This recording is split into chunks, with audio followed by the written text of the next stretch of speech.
ಕೊನೆಗೂ ಈಡೇರಿದ ಅತಿಥಿ ಪ್ರಭುದೇವ ಪುಟ್ಟ ಆಸೆ. ಅಚ್ಚ ಕನ್ನಡದಲ್ಲಿ ಸ್ವಚ್ಛವಾಗಿ ಮಾತನಾಡುತ್ತಾ ತಮ್ಮ ಕನ್ನಡದಿಂದ ಹಾಗೂ ಸೌಂದರ್ಯ ಪ್ರತಿಭೆಯಿಂದ ಸಾಕಷ್ಟು ಅಭಿಮಾನಿಗಳನ್ನು ಪಡೆದಿರುವ ನಟಿ ಅತಿಥಿ ಪ್ರಭುದೇವ ಸದ್ಯ ತಮ್ಮ ಚೊಚ್ಚಲ ಮಗುವಿನ ಆಗಮನದ ನಿರೀಕ್ಷೆಯಲ್ಲಿದ್ದಾರೆ.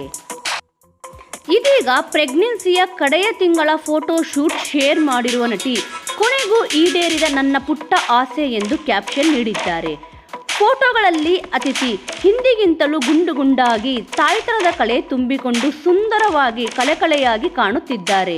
ಹಸಿರು ಬಾರ್ಡರ್ ಇರುವ ಕೆಂಪು ಬಣ್ಣದ ಮೈಸೂರು ಸಿಲ್ಕ್ ಸೀರೆ ಧರಿಸಿ ಹಸಿರು ಗಾಜಿನ ಬಳೆಗಳನ್ನು ಹಾಕಿಕೊಂಡು ತಲೆಯ ತುರುಬಿಗೆ ಮಲ್ಲಿಗೆ ಹೂಗಳನ್ನು ಸುತ್ತಿ ಸಾಂಪ್ರದಾಯವಾಗಿ ಸಜ್ಜಾಗಿದ್ದಾರೆ ಅತಿಥಿ ಪ್ರಭುದೇವ. ಅತ್ತ ನಟಿಯ ಗಂಡ ಯಶಸ್ ಪ್ಲಾಜಾ ಪ್ಯಾಂಟ್ ಹಾಕಿಕೊಂಡು ಬಿಳಿ ರೇಷ್ಮೆ ಧೋತಿ ಶರ್ಟ್ ಹಾಗೂ ಕೆಂಪು ಶಲ್ಯವನ್ನು ಧರಿಸಿದ್ದಾರೆ. ವೀಕ್ಷಕರೇ, ನೀವೇನಾದರೂ ಅತಿಥಿ ಪ್ರಭುದೇವ ಅವರ ಅಭಿಮಾನಿಯಾಗಿದ್ದರೆ ತಪ್ಪದೇ ವಿಡಿಯೋಗೊಂದು ಲೈಕ್ ಮಾಡಿ.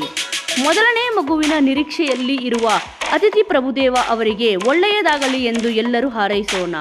ವೀಕ್ಷಕರೇ, ಇದೇ ರೀತಿಯಾದ ಇನ್ನೂ ಇಂಟ್ರೆಸ್ಟಿಂಗ್ ವಿಚಾರಗಳನ್ನು ನೋಡಲು ತಪ್ಪದೇ ನಮ್ಮ ಚಾನಲನ್ನು ಸಬ್ಸ್ಕ್ರೈಬ್ ಮಾಡಿಕೊಳ್ಳಿ. ಮುಂದಿನ ವಿಡಿಯೋದಲ್ಲಿ ಮತ್ತೆ ಸಿಗೋಣ. ಜೈ ಶ್ರೀರಾಮ್.